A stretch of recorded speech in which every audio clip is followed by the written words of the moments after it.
Сияна Зонева, здравей! Здравейте! Как се чувстваш? Развълнувана ли си?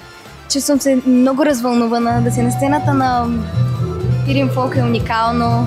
Декорите са толкова красиви. Има толкова голяма публика да те гледа, да те слуша и просто изпълва ти душата и искаш да даваш още емоция на човека. Уникално е. Как според теб те почувства публиката?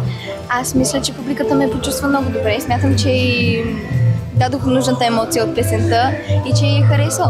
Надявам се. Коя песен представи? Представих Елено Керко с авторски аранжимент. Как мислиш, че се представи? Аз мисля, че се представих много добре, но това е вече въпрос на журито да реши. Съм се представил. Какво ще пожелаеш на всички деца, които искат да са като теб? Пожелавам им каквото и да се случи, ако много го искат, просто да го направят, ще се получи уникално и вярвам, че ще достигнат мечтите, които те искат.